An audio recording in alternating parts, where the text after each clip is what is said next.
بسم اللہ الرحمن الرحیم۔ السلام علیکم۔ حضرت حاجرہ علیہ السلام کا ذکر۔ ہم نے اپنے پچھلے ویڈیو میں حضرت سارہ کا قصہ بیان کیا تھا۔ اس ویڈیو میں جس ظالم بادشاہ کا قصہ آ چکا ہے اس نے حضرت حاجرہ کو بطور باندی رکھا ہوا تھا، پھر اس نے ان کو حضرت سارہ رضی اللہ تعالیٰ عنہ کو دے دیا اور حضرت سارہ نے ان کو اپنے شوہر حضرت ابراہیم علیہ السلام کو دے دیا اور ان سے حضرت اسماعیل علیہ السلام پیدا ہوئے۔ ابھی حضرت اسماعیل دودھ پیتے بچے ہی تھے کہ اللہ تعالیٰ کو منظور ہوا کہ مکہ شریف کو حضرت اسماعیل علیہ السلام کی اولاد سے آباد کرے۔ اس وقت اس جنگل میں کوئی بھی نہیں تھا اور خانہ کعبہ بھی بنا ہوا نہ تھا۔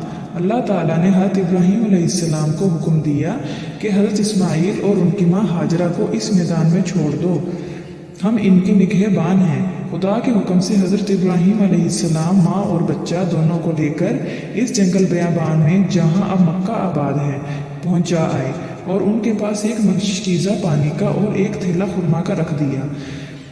جب پہنچا کر وہاں سے لوٹنے لگے تو حضرت حاجرہ علیہ السلام ان کے پیچھے چلی اور پوچھا کہ ہم کو یہاں آپ اکیلے چھوڑے جاتے ہیں؟ حضرت ابراہیم نے کچھ جواب نہیں دیا۔ تب انہوں نے پوچھا کہ کیا خدا تعالیٰ نے تم کو اس کا حکم فرمایا ہے؟ حضرت ابراہیم علیہ السلام بولے ہاں۔ کہنے لگیں تو کچھ غم نہیں، وہ آپ ہی ہماری خبر رکھیں گے، اور اپنی جگہ جا کر بیٹھ گئی۔ چھہارے کھا کر پانی پی لیتی اور حضرت اسماعیل علیہ السلام کو دودھ پلاتی۔ جب مشک کا پانی ختم ہو گیا تو ماں بیٹوں پر پیاس کا غلبہ ہوا اور حضرت اسماعیل کی تو حالت یہ ہوئی کہ مارے پیاس کے بل کھانے لگے۔ ماں اس حالت میں اپنے بچے کو نہ دیکھ سکی اور پانی دیکھنے کو صفا پہاڑ پر چڑھی اور چاروں طرف نگاہ دوڑائی، شاید کہیں پانی نظر آئے۔ جب کہیں نظر نہیں پڑا تو اس پہاڑ سے اتر کر دوسرے پہاڑ مروہ کی طرف چلی کہ اس پر چڑھ کر دیکھیں۔ بیچ پہاڑ میں ایک ٹکڑا زمین کا گڑھا سا تھا۔ جب تک برابر زمین پر چلتی رہی تو بچے کو دیکھ لیتی۔ جب اس گڑھے میں پہنچی تو بچہ نظر نہ آیا، اس لیے دوڑ کر اس ٹکڑے سے نکل کر باہر میدان میں آ گئی۔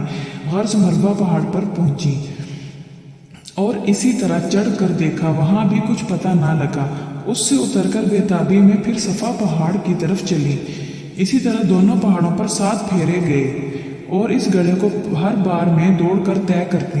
اللہ تعالیٰ کو یہ عمل ایسا پسند آیا کہ حاجیوں کو ہمیشہ کو اسی طرح کا حکم کر دیا کہ دونوں پہاڑوں کے بیچ میں 7 پھیرے کریں اور پھر اس ٹکڑے میں جہاں وہ گڑھا تھا اور وہ اب بھی برابر زمین ہو گئی ہے، دوڑ کر چلا کریں۔ غرض اخیر کے پھیرے میں مروہ پہاڑ پر تھی کہ ان کے کان میں ایک آواز سی آئی۔ اس کی طرف کان لگا کر کھڑی ہوئی، وہی آواز پھر آئی۔ آواز دینے والا کوئی نظر نہیں آیا۔ حضرت حاجرہ نے پکار کر کہا میں نے آواز سن لی ہے، اگر کوئی شخص مدد کر سکتا ہو تو مدد کرے۔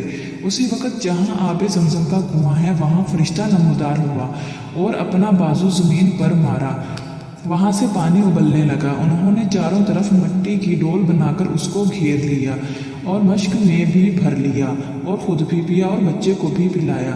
فرشتے نے کہا کچھ اندیشہ نہ کرنا، اس جگہ خدا کا گھر یعنی کعبہ ہے۔ یہ لڑکا اپنے باپ کے ساتھ مل کر اس گھر کو بنائے گا اور یہاں آبادی ہو جائے گی۔ چنانچہ تھوڑے دنوں میں سب چیزوں کا ظہور ہو گیا۔ ایک قافلہ ادھر سے گزرا، وہ لوگ پانی کو دیکھ کر ٹھہر گئے اور وہیں بس گئے اور حضرت اسماعیل علیہ السلام کی شادی ہو گئی۔